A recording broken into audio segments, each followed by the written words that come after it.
In the autumn of 613, near the village of Renève, in what is now eastern France, an elderly woman in royal robes stood before a jeering army. At nearly 80 years old, she had ruled kingdoms for nearly half a century. Now, bound and defenseless, Queen Brunhilda of Austrasia faced 3 days of state-sanctioned torture, followed by one of the most horrifying executions ever inflicted upon European royalty. Her crime, according to her captors, was responsibility for the deaths of 10 Frankish kings. Her real transgression was wielding power in a world that refused to forgive ambitious women. Queen Brunhilda, captured after civil war. When King Chlothar II of Burgundy died from dysentery at 27 in 613, Brunhilda elevated his 11-year-old son Sigebert II to rule both Austrasia and Burgundy. This decision sealed her fate. The nobility had endured her iron rule for decades. She had executed dukes who opposed her and accumulated powerful enemies. When she ordered the assassination of Bishop Desiderius of Vienne in 612, even the church turned against her. Chief among her enemies was Chlothar II of Neustria, son of Fredegund.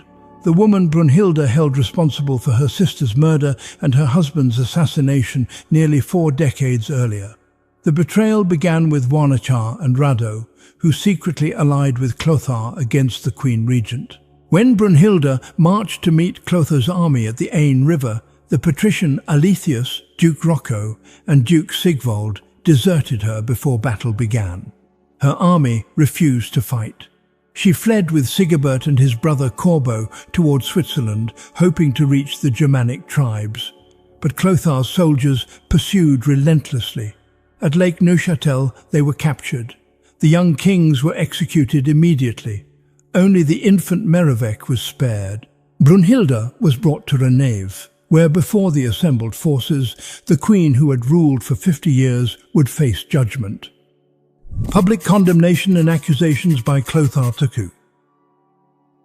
The trial was political theatre designed to justify the punishment Chlothar had already determined.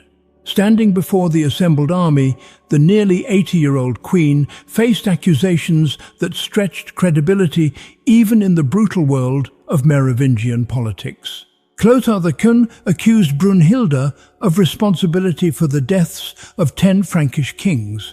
The list included her own husband Sigebert I, assassinated by Fredegund's hired killers in 575. The accusation was grotesque in its dishonesty. Brunhilda had loved Sigebert, and his murder had launched her decades-long quest for vengeance. He blamed her for Chilperic I, his own father, mysteriously stabbed to death in 584. He accused her of the deaths of her grandsons Theudebert II and Theuderic II, ignoring their civil war. He claimed she orchestrated the death of Merovingian, conveniently ignoring that Merovingian had been her second husband. The murder of Bishop Desiderius was indeed her doing, but it was only one among a fabricated litany, some occurring before she could possibly have been involved. The charges painted her as a monster who had used murder and treachery across 5 decades. Some held fragments of truth.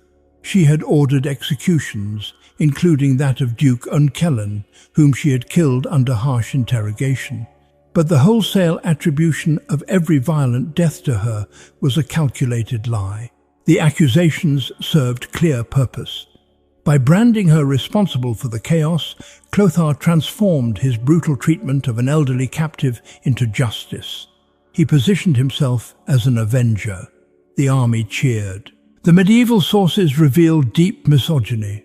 While Merovingian kings routinely murdered rivals without facing moral condemnation, Brunhilda's similar actions were portrayed as unnatural.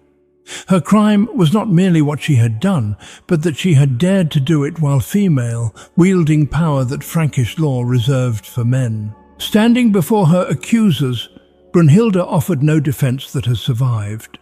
The sentence was pronounced, and with it began 3 days that would cement her execution as one of the most brutal in recorded history. 3 days of state-sanctioned torture. What followed was a prolonged ritual of humiliation and agony that lasted 3 full days.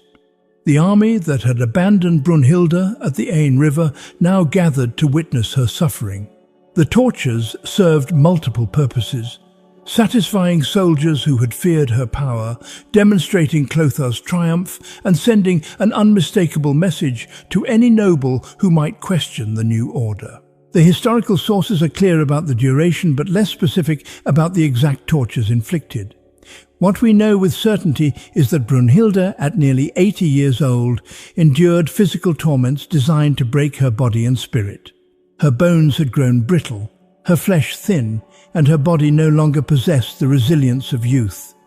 Yet the tortures were calibrated to keep her alive and suffering for the full 3 days Chlothar had decreed. The psychological dimension was equally calculated.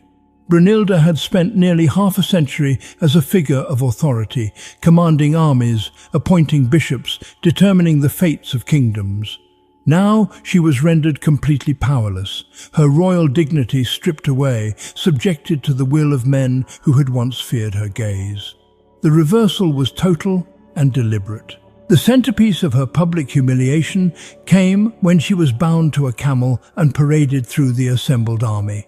The Liber Historiae Francorum specifically records this detail. The choice of a camel was deeply symbolic. These exotic beasts from distant lands were unfamiliar to Frankish soldiers. The camel's awkward gait, lurching and uncomfortable, made Brunhilda's ride a physical ordeal, constantly jarring her already battered body. Mounted high on the animal's back, Brunhilda was visible to the entire encampment. Thousands could witness her degradation. As the camel was led through the ranks, soldiers jeered and mocked her. They shouted insults, they laughed at her helplessness, they celebrated her downfall. Men who had served under commanders she appointed now felt free to express their contempt openly. Some soldiers may have thrown refuse at her, others may have spat in her direction as she passed. The mockery was relentless, wave after wave of humiliation washing over the elderly queen. The mockery was orchestrated and encouraged. Chlothar needed his army to see Brunhilda not as a captured queen deserving respect, but as a criminal receiving just punishment. Every jeer, every mocking laugh reinforced the narrative that her execution was justice rather than political murder. The soldiers became participants in her destruction, complicit in the spectacle, bound by that complicity to Chlothar's new regime. Between these degrading processions, she